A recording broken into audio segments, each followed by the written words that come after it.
Weekends are definitely for actions. That's why we are right here to give you all of the action you're expecting over the weekend and what to look forward to. Remember, this Friday we have so much to discuss, and definitely it's the extra special Friday of Dominion Sport right here on Dominion Television. I am Abe Porter, the one to meet top of the morning to you, and you're welcome to another journey into the world of sports. From the local front, international scene, what's happening with FIFA, what's going on in the world of basketball, the Commonwealth. Sanuddin has not been getting all his predictions right when it comes to, African teams. From the Super Falcons to Tobi Amuson, shocking, real shocking yesterday for her to get bronze in the 100-meter orders. We'll be talking about that on the show this wonderful morning. I'm not alone in the studio. I have Sanuddin Halimi joining me to talk sports right here on the go, and I have Jessica Suji, the one that won gold yesterday. The one that won silver. I'm sorry, yesterday. But they call me Abe Porter, the one to me right here on the go. Let me start off with Sanuddin Halimi. At top of the morning to you, my brother. You look amazing. Great to have you on the show this morning. Thank you, Tolu Halimi. Good morning to you, Jessica. Good morning to our viewers. It's nice to be back again, and it's the weekend. We've all looked forward to it. We know how sport is at the weekend, and you've studied it all. We have loads to talk about. We have Commonwealth games to discuss. We have FIFA bringing in new dimensions to their play.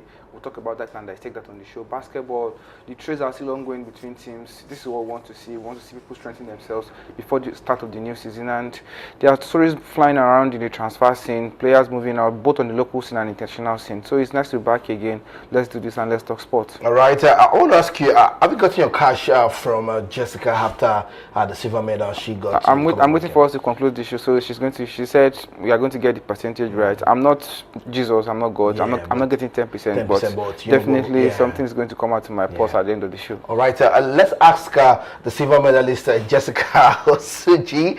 She's joining us this morning. Jessica, it's good to have you on the show at top of the morning to you. Good morning to Luan, and good morning to you, Sanuddin, and also to the viewers. Like you said, you're waiting for the morning. Maybe I will remove my the S and the U in my own name, so that I can look more like it. So that if I want to go and collect the money, they will look at it and be like, okay, yeah, there's. Maybe I had more weight. Yeah, definitely. I'll probably change complexion.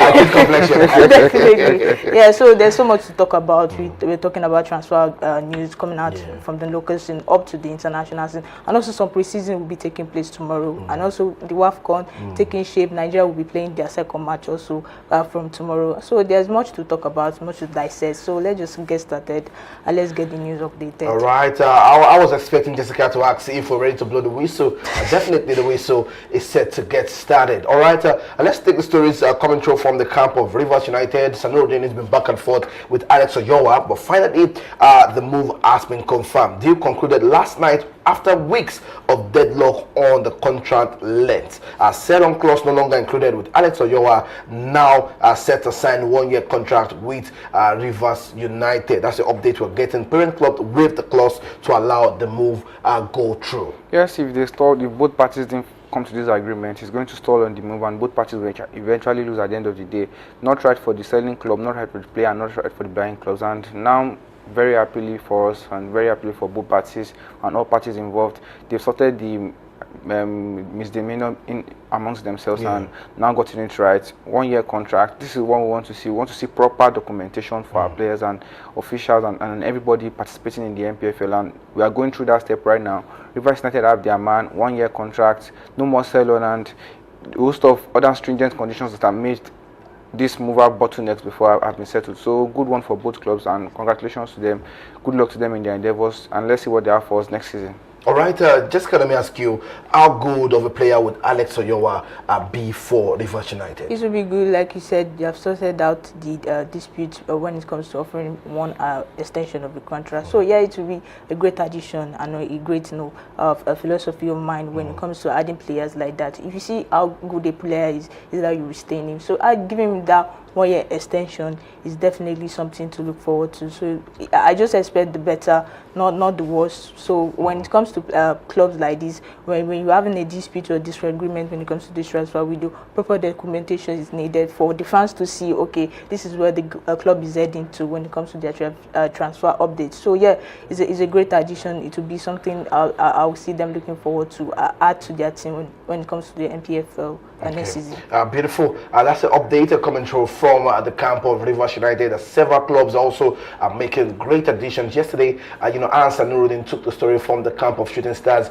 Quality players going, quality players coming in is what we want to see when it comes to the NPFL for next season. It's upon us. The new month will be starting tomorrow, and definitely major leagues across the world definitely will be starting their campaign also in the month of August. Want to look forward to. You need to be with Dominion Sport to serve you all of that premium updates right here on the go. Let's take stories from the camp of the Nigeria Flying Eagles as the thumb from Togo 3-0. Abdulmuiz Adeleke with a brace, and Ajigboye also with a goal right there. 2026 award for B under 20 Boys Cup. The Flying Eagles make it 2 wins from 2, having opened their campaign with a 4-2 victory over Ghana. Abdulmuiz Adeleke continued his fine form, taking his tournament tally to 4 goals in 2 matches after brace against Ghana. With 6 points from 2 games, Nigeria booked their place in the semi-finals of the 2026 Raffle B under 20 Boys Cup. So Nuruddin, I'm start off with you. A great victory.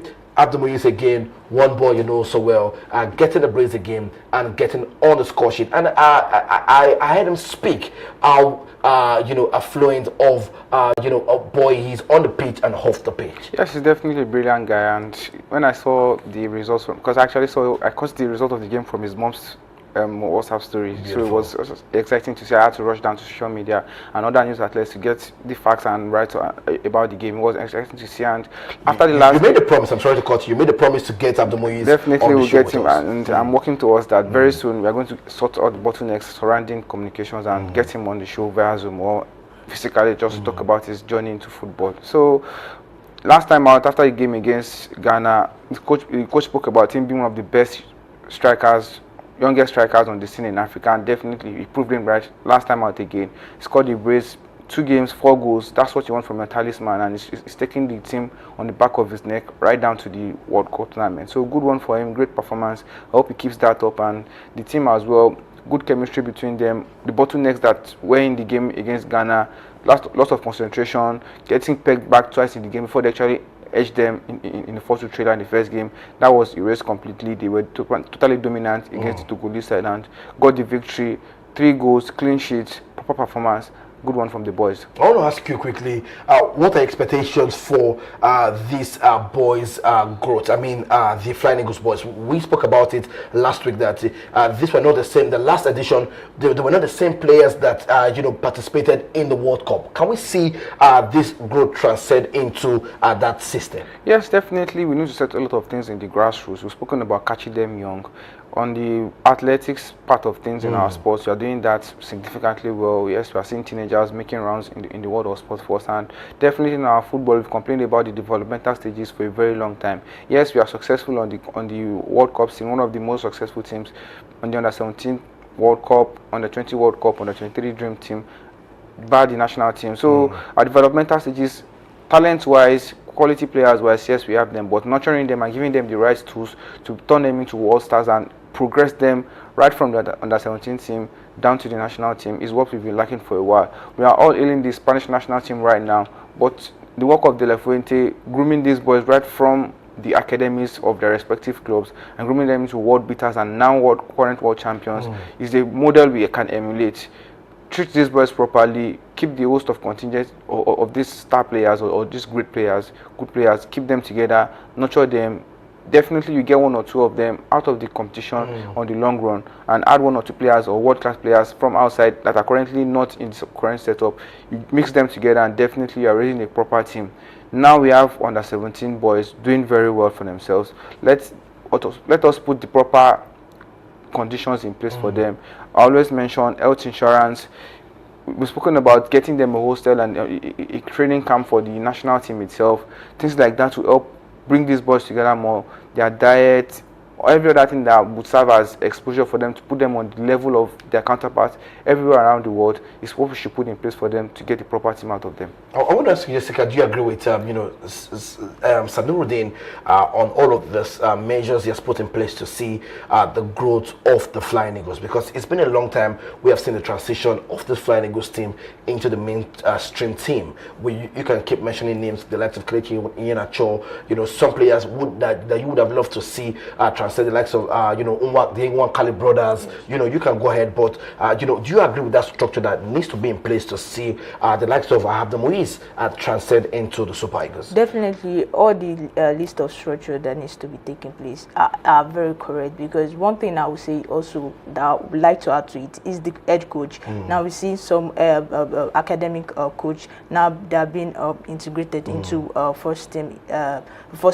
playing team, and which sometimes if you bring it, like he made example of Leo Fonte of the Spain national team, you need one man that knows the philosophy, one man that has been with them from the start. Now beyond limits, the coach of them now moving to Remo Star. So if you're grooming set of players like this, you need someone that will be consistent with them when it comes to this. So yeah, definitely he has made mentions of the likes of integrating their ice facilities, their playing style also. So yeah, definitely we can have a set of people, we can have a set of players like that, grooming them young and also integrating them to the national team. It boils down to many options, but one thing I will add is definitely the head coach. When it comes to that, you get a man that knows the job, even if he's not with the first Nigeria national team, at least let him be with the under 21, knows their style of play. So when they integrate, it will also follow through the transition level. So definitely that's what thing I would like to add from what Sanuridi just said. All right, beautiful. That's the update coming through from the camp of the Flying Eagles. Let's take more stories, and this is coming through from the world of basketball as the Tigers begin preparation for 2026 FIBA Women's World Cup. Let me inform you that Nigeria, the Tigers, have started preparation for the 2026 FIBA Women's World Cup, opening the build-up with a training camp in Chicago, USA. The African champions will then travel to Aiko, right there in China, for 3 friendly matches against China before heading to Tenerife, Spain, to face Spain and Belgium in more warm-up games. The final phase of the preparation will be in Berlin, Germany, as the Tigers would fine-tune their tactics ahead of the World Cup, aiming to make a strong impression on the global stage. I think for me, this is I've not seen more preparation than this for any team when it comes to sport in Nigeria, and they're getting loads of it for the Tigers. Quickly, Jessica. So definitely this will expose them to many different playing style of many national basketball teams. So it will be different from, okay, we're playing a regular team, traveling to Spain to play also China. So it will help the coach Yenu Wakama to also tune into his tactics, also build team chemistry, know who and who to play when it comes to that. So this preparation level is needed when it comes to going for a tournament like this for the FIBA. So it will test a new tactical system, just like I said, open the player mind sharpness. So when you're playing European team, national teams, this playing style is different. You go to familiarize yourself with the environment and stuff like that. So it's nothing short of the best, because if they can bring this preparation level to the like top tier, then definitely we are ahead, like a step ahead when it comes to preparing for this World Cup. All right, I want to ask you, the FIBA World Cup is upon us. Sanurudeen, so much preparation. I've mentioned China, I've mentioned Chicago, I've mentioned Germany. Come on, that is proper preparation for this tournament, and this is what we want to see. We spoke about the Falcons at the current WAFCON not getting enough preparations. We'll get to that later. But for the Tigers team, I think they are one of the best run sides sports-wise in Nigeria at the moment. Last time we saw their USA tour, we saw the host of teams they played in the openers for the WNBA season. We saw how we exposed the players to different level of playing. Yes, some of the performances were not up to what we want, but we want them to improve, and they're going to the World Cup. They're going to be playing teams they would likely encounter at the World Cup. It's going to up their level of preparations for it, up their level, put them in competitive position and make their mind sharp, get them the right tools to prosecute the games that they want to prosecute, and give the coach time to play around with our tactics. Players who we feel will make better chances or give you better chances of winning games right on the bench, starting 3, any way you go about it. So I'm so excited to see what's to come from this, and definitely the Tigers are going to do something at the World Cup. Okay, beautiful. I just wanted to keep listening to Sandrine and Jessica, take me through all of that journey ahead of the FIBA, World Cup right there for the Tigress. We'll be giving you more all of that updates. Definitely, the players coming in, the injuries, the tactics of, Wakama. We'll be giving you all of that right here on Dominion Sport. Let's move ahead to give you more updates, making the rounds in the world of sport, and this is coming through from WAFCON. Right there, the result yesterday as the Lioness of Terenga picked up their victory, their first victory yesterday against Kenya. 1-0. Morocco also picking up the victory against Algeria. Those were the results yesterday, and it's still the same thing we have been saying.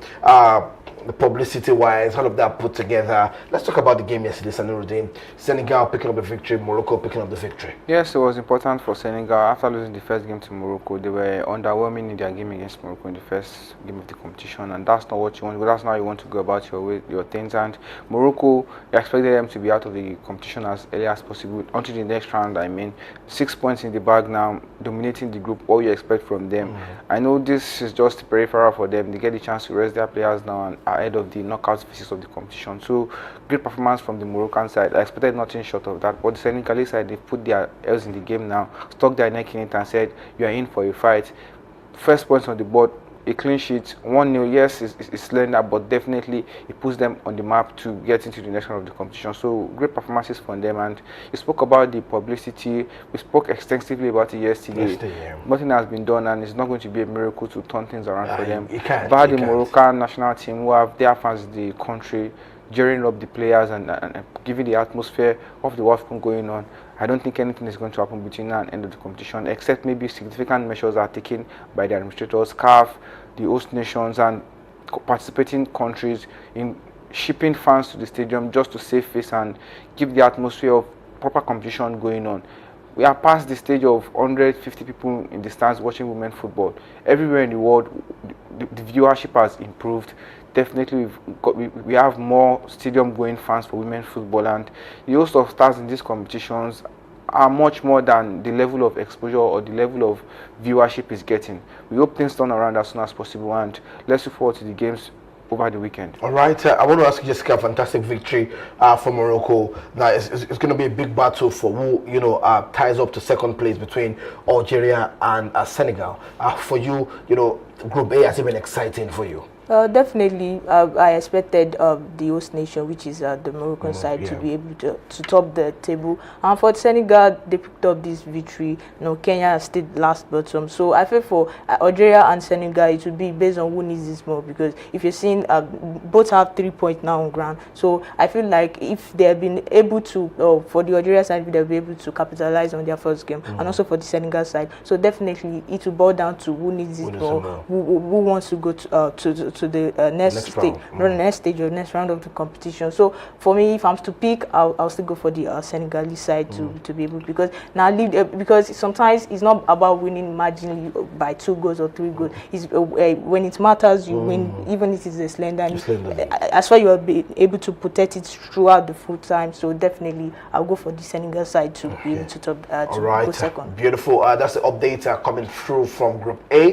Before we talk about Group B, let's talk about the Super Falcons of Nigeria quickly. Sanuruddin, a must-win game against Zambia. The Super Falcons are in training as we speak, already preparing ahead for that game over the weekend. For you, what are the tactical plans and technique you think Justin Madugu needs to put in place going forward in this game for the Super Falcons of Nigeria? Does he have the technical expertise to turn around things for us? That's a very big question to ask us. We looked clueless in the last game, but we won't judge by that. We have the quality players in our side to effect games for us, and we've relied heavily on individual brilliance to take us through competitions in the past, and I think that's what's going to happen again this time around. And the girls need to wake up. Yes, first things first, you need to get the starting lineup right, put players in the right positions, and if you see a player who is not fit enough for the match or not directly in the game, get out of the pitch, put whoever has ahead in the game, put them on the field of play. We are not here about names, we are here more about the performances. Last time out, when Esther Okoronkwo announced herself, she wasn't a veteran or a household name in the Falcons team, and definitely she turns things around. She did a lot of things and give other players on the bench the chance to showcase what they have. And like I said, players who are fit enough have their heads in the game and are ready to prosecute the game and fight for the badge should be the players that reign supreme on match day. So first things first, get your starting 11 right. Whoever is not fit enough for the match, put them aside. They will get their chance to help the team get the maximum points in there. This is a must-win game. A draw is not even going to cut it for us. We need to rewrite the wrongs from the last game. Yes, there were spells in the game where they had the chance to capitalize and outclass the Malians, but it was not just there. The Malawians, it wasn't just there, and we need to be better in our decision making. We don't need to take time to think around and keep recycling the ball in positions that are not dangerous and are not going to help the progress of the team. So Justin Madugu has a lot on his hands right now. Turn things around, get your starting 11 right, put your players on their toes. They need to get maximum points or kiss the World Cup bye-bye or start doing mathematics and a lot of permutations and commutations, which we are used to, but we're supposed to have been past that right now. When you expect the teams from Nigeria to deliver, most times they falter, but this time around we need to change the narrative, hit the ground running in this game, get your tactics right. Even if you are not tactical, if you don't have the tactical brilliance, just field the best players who are ready to prosecute the game, field them on the field of play, put them in the right positions, and the girls will take the game by the scruff of the neck and utilize the job at the end of the day. I want to ask you, Jessica, do you think the Zambians have other plans ahead of the Super Falcons, and if they're to execute this victory for themselves, how do you think they would go and approach this game against the Super Falcons, knowing fully well that currently the Falcons are injured? How do you think they will approach it? Definitely, I feel contributed when I saw the game at the Super Falcon game where they lost, because this is what is expected from the debutants, the Malawi. They did what we expected, even though some people did not see it coming. They will cause an upset, and it just is unfortunate for Super Eagles not to Super Falcons, to Super Falcons not to be able to stick to their games. You have been there before, you have the experience, you know what to do when it comes to that stage like that, and it will be quite disappointing for us to now be putting pressure on ourselves where we should have announced ourselves on the opening day, make a big statement. We are here for it 11 times now, we are chasing it. But for the Zambia side, I feel like there's not much work to be done. We know this calls for a bounce back for the Super Falcons. They need to do what is needed. We are starting from the formation of the coach, the implementation of players at the right position, and also for the goalkeeper, we have to correct that as well.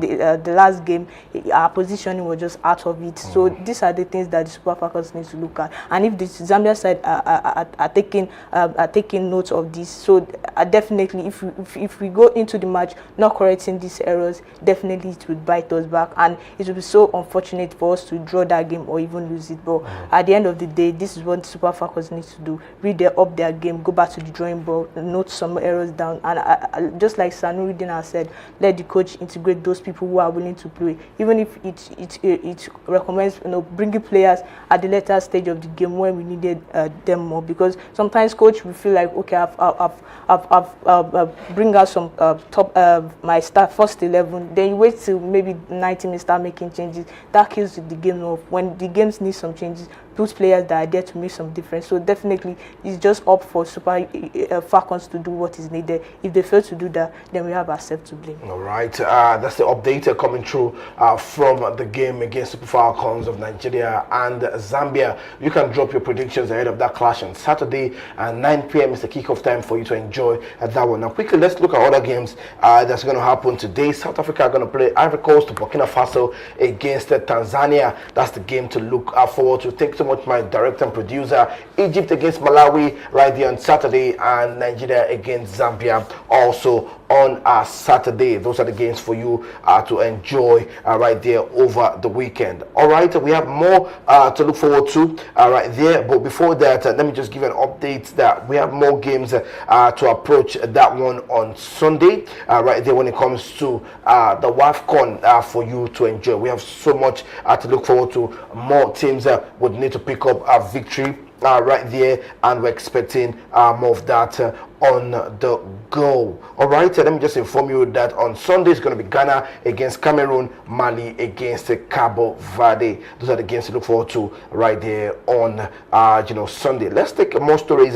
This is coming through from the Commonwealth Games as day 7 belongs to Big Chooks himself, the Commonwealth Games champion. Chukwuebuka Enekwechi made history as the first Nigerian to be crowned Commonwealth champions in the men's shot put.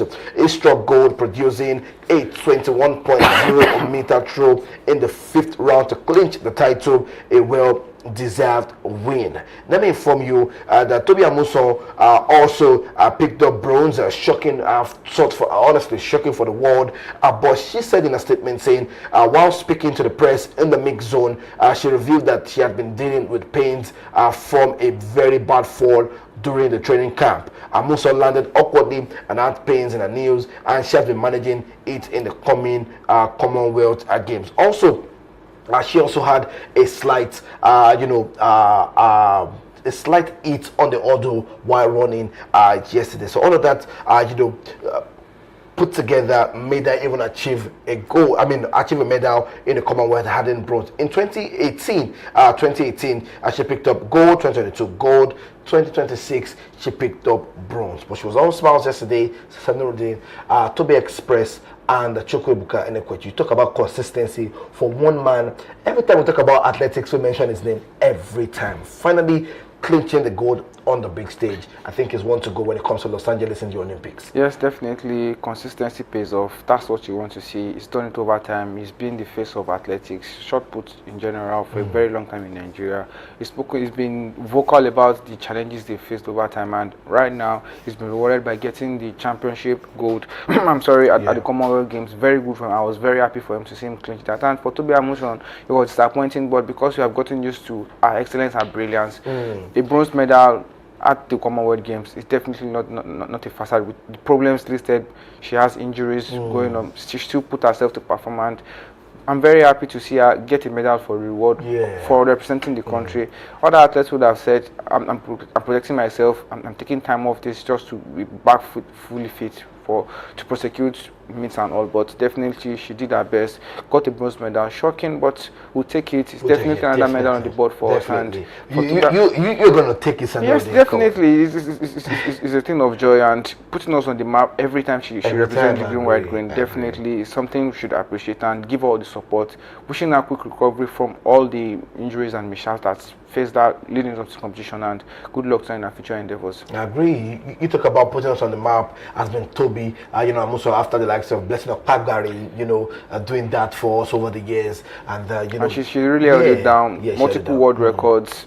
Definitely, every time her name is spoken, she's spoken for excellent things, great things, no controversies, just her sport, doing her thing, and all smiles every time you see her. Definitely, she's a very happy woman. All right, Jessica, for you, Toby, and Chukwuebuka bringing more medals for Team Nigeria. Definitely something to be happy for, because now Nigeria's we have 16 medals in total. So this is definitely something we should be happy, because quite disappointing that she was not able to defend our gold medal champion from 2022 Birmingham Commonwealth. But definitely we take it, like you said, there were many things that led to taking the bronze medal, but it's a great one for Nigeria, at least a medal to celebrate for her, and also for Chukwuebuka. So it's something I see being the first woman to win the short put. So these are things that our community, I want to say, on Monday, you guys were talking about why is powerlifting being something for, but now we are seeing the athletes getting some medal in that part of the competition. We talk about Jessica Oji making her debut, brilliantly winning silver medal there. We talk about Tobi Amusan. So definitely these are something that is ramping up and showcasing Nigeria talent when it comes to more and more competitions and sports. So I'm looking forward to that. More competitions still to come on day 10. So Nigeria are still proving themselves we are just hoping that we will be able to win more medals and surpass the 2022 Commonwealth campaign. All right, beautiful. Let's check out the medal table quickly. As at day 7, just as Jessica said, Nigeria 16 medals in total. This is the one from 21. Oh, thank you so much, my producer. There we have it. We have Australia leading 51, 24, 35, where you have 110 medals in total. We have England with 15, 15 gold, 30 silver, 20. We have Nigeria leading in 5th position right there. Saniruddin, Australia would always have that, when it comes to the Commonwealth. I think it's one way to go. Expand your sport. I must give credit to the NSC. Actually, I've seen several sports that we participated in. As at that time when I started following the athletics, we were not representing in swimming, we were not representing in cycling. It was just more of just the athletics, the track field, and all of that put together. But right now, it's more sport coming up on board, and it's showing on the medal table that we're doing something great. Yes, definitely. One of the acts to going to tourneys like this, the Olympics, Commonwealth Games, is spread your net as well as possible. Get a lot of your athletes to represent you in several competitions, and definitely get yourself on the medal board. Australia, they've done that very well for themselves, participated in numerous events, gotten themselves several medals, and that's definitely put them on top of the table. And when you go to the Olympics, one of the reasons why China is always on the leaderboard, on the Olympics, they have loads of athletes participating in different competitions.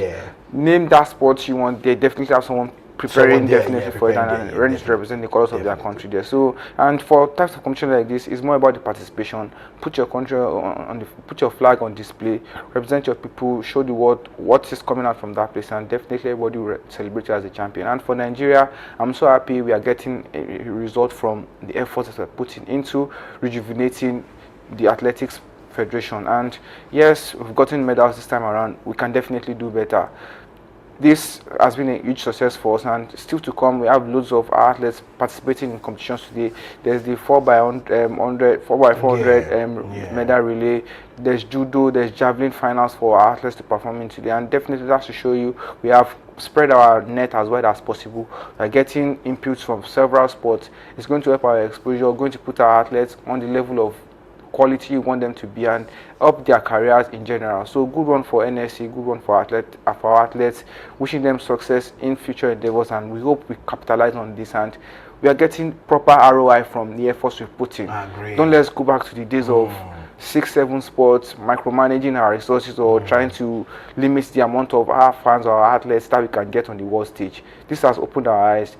Get more athletes in competitions. You definitely get proper results. Open a camp for the facilities, treat them properly, transport them the right way, give them hospitality wherever you're taking them to, and sort their finances as early as possible. And also add the reward they are giving them after. Yes, their finances, and it is very good that there are no bottlenecks in disbursing this payment. You see athletes getting out and saying, yes, we've gotten our money, we are not waiting 3, 6, 7 years, 8 months before we are being reimbursed. We're not going to the press and saying we've not been paid, we've not been reimbursed for our participation in this competition.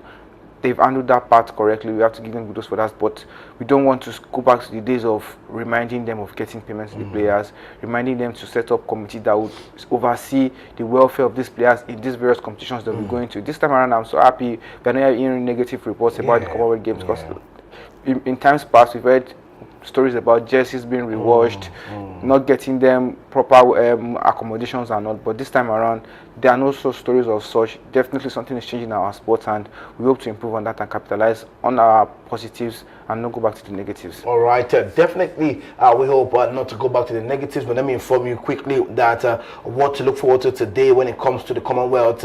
Judo begins today.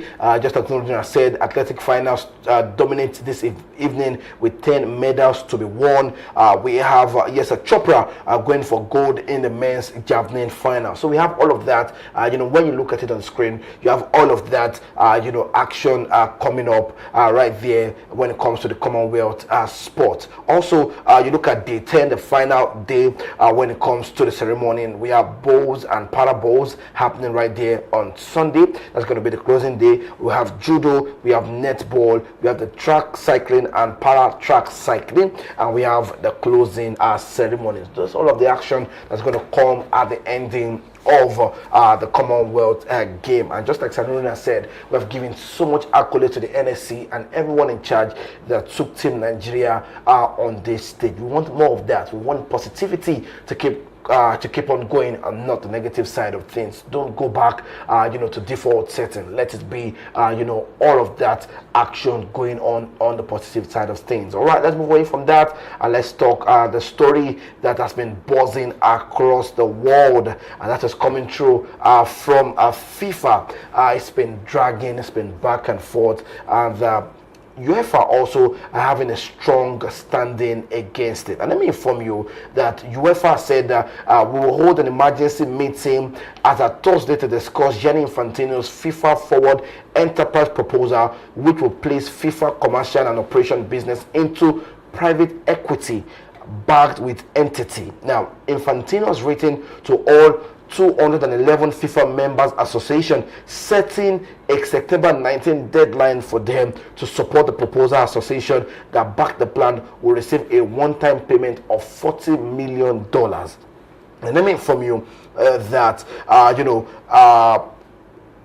the idea of Infantino is to sell a stake of the FIFA World Cup. They want to bring in investors. Investors should come in and invest. Now, that stake would also have a full share of everybody involved in this. You talk about the North American, you talk about the South American, you talk about African being involved. Now, CAF have said that they are part of it. They want to be part of it and all of that. Definitely, we saw an interview, from Amadou Pinnick, speaking all of that, and I really don't want to touch. I wish we could have played that interview for you, and I'm sure we would have so much to say about that. But I'm just trying to break it down for you that this is the reason they want investors to come in.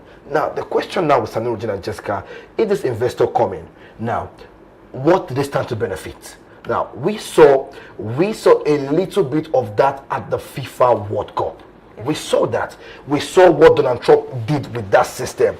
How do you overturn a red card in a game? So all of this. So I'm sorry to say now, I'm Nigeria right now, and I'm bringing a big stake into it. And Nigeria did not qualify. I can tell you that I will pull out if Nigeria did not qualify. So find a way to see how Nigeria qualifies into the systems. And all of this put together. Is Infantino right to put all of this together? UEFA, other bodies are saying, we're not going to be part of it. We don't want all of this. For you, how do you say it quickly? It's cloudy times in, it's cloudy times in world of football right now. Coming up of the events that cumulatively gave us the 2026 World Cup in USA, Mexico, and Canada, we are still not settled with the bottlenecks and all the infringements that came with that competition, and largely due to the power FIFA gave to USA as regards commercial purposes and commercial values leading up to this competition. That's what stemmed up to these proposals that have been brought up by FIFA. And a lot of things have not been said to the press. Both FIFA, UEFA, and all other footballing nations or footballing bodies, are using their media leverage to try and put the narrative to themselves. We still have a lot of things to ask these administrators on how they are going about their decisions. This decision is not boding well. And it looks like a rush decision like the Super League that was proposed by European clubs a while ago. I don't think it's going to see the light of the day. When we table down the effects of these decisions they are trying to make, it's not looking well for the game of football. Definitely, currently we are complaining about infringements ranging from VR decisions being overturned, referee decisions affecting games. You spoke about Trump putting a call to Infantino to try and effect getting a player from his team to participate in the competition. So a host of things, you're definitely taking the power away from the game. The game is decided on the field of play. The better team wins every time. If you don't take your decisions right on the field of play, you're definitely going to be punished for it. But right now, FIFA is trying to take that power away from those players. Currently, the players are also joining the protest because a lot of things are not going their way currently. Yes, they are being paid huge amounts of money, but their welfare is not taken into place. Matches that have been introduced at horrendous levels. Several games, these players don't have time to recuperate. Imagine Yamal at this age having played more games than Lionel Messi, Cristiano Ronaldo at this current age. Competitions are increasing. everything is turning around. Is it for the money now? It's like that's what they're looking at Yes, right now. yes. It's no longer football that we enjoy. Yes, it's the money it's no now. longer football. It's no longer settled on the field On of the play. field of play, yeah. The administrative part is trying to take over. They've seen what value they offer. USA definitely milked FIFA from this last World Cup commercial wise, and definitely that, like I said, I think that's what stemmed the decision from Infantino to set up a committee to try and change that commercial value and get more money for it for themselves.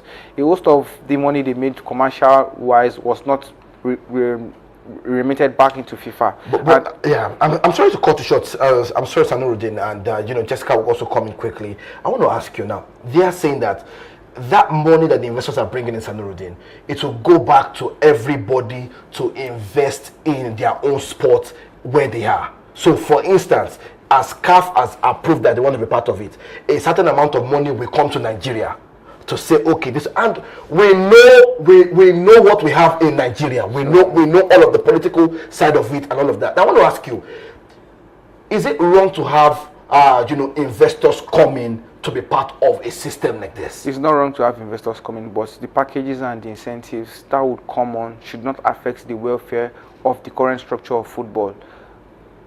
Donald Trump is one clear example. Made several calls at the World Cup just to make things go well. He came out boldly to say it. He came out boldly made a call. He's a man that is full of himself, not negatively sometimes, but he's sure of what he wants to do. He goes for what he wants, and definitely he's going to tell you, he's going to put the cards on the table for you. You either take it or you don't take it. And before the FIFA World Cup, a lot of things were raised, a lot of questions were raised about the way they are going about the organization of the competition. But he set down the rule for FIFA before they gave him the hosting right, before they signed the deal to be a part of the competition, to be a host nation. So I think FIFA are trying to correct that, but the way they are going about it is what they need to check.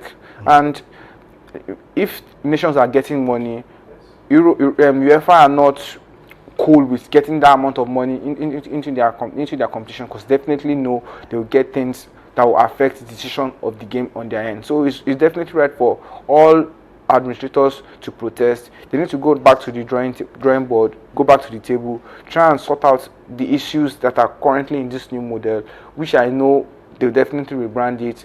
Infantino has come out to say it's not an obligation. If you're not willing to be a part of it, you can definitely opt out of it. And we know it's going to take decision of all these administrators to actually push the deal through. So we are seeing the early stages. A lot of things will still be broken down over time, over the weekend, and before next week we'll see several journalists and several top officials and top administrators in the world dissect what this investment means for football and what it means to the future of the game. Okay, quickly, Jessica, as we're about to wrap up the show, let me inform you, I just got the news right now that FIFA President Infantino has given members of associations 3 days to decide whether to invest 40 million each in the World Cup investment plan.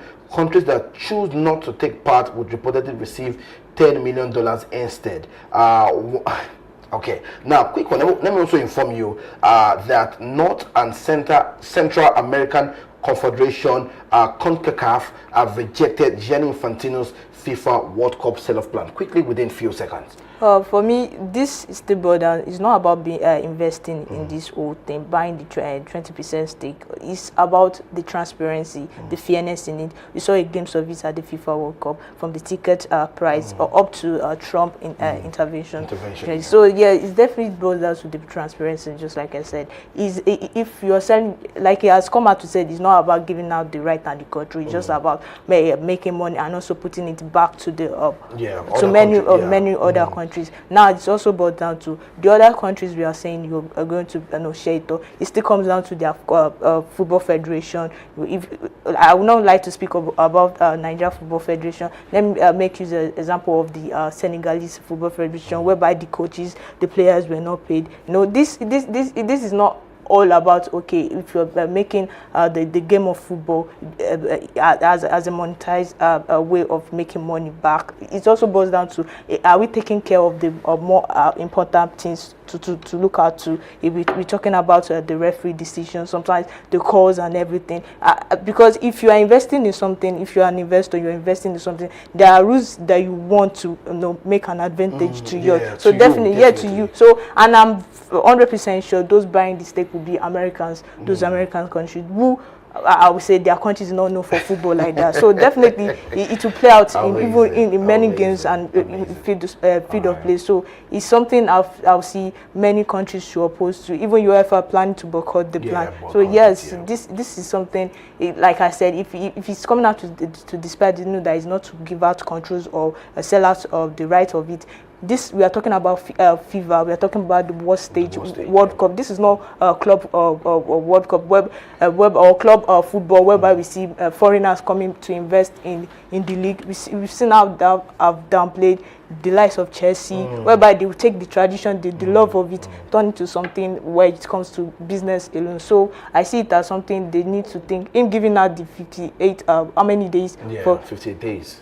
He said it's an obligation. Yeah, it's not mandatory. It's not mandatory. So yeah, you should not expect everyone to buy to his plan. We still have to think about it. Think about the demerit and merit of it. So that's definitely. All right, definitely we'll be giving you more of that update right here on the go. You're going to enjoy all of that right here. But let me inform you, over the weekend, again, the Super Falcons are going to play Zambia. Drop your predictions right there. And that's a wrap on the show this wonderful morning. I want to say a big thank you to Sanu Dinalimi. Thank you for giving us top-notch analysis on that. Jessica, thank you for bringing your insights into the world of sport this wonderful morning. To my producer, my crew, my director, everyone that made sure Dominion Sport remains on the global stage, I say big thank you to you. We're going to see again on Monday. Enjoy your weekend, all of the actions, because we'll be back on Monday to give you the reactions. Stay blessed and bye for now.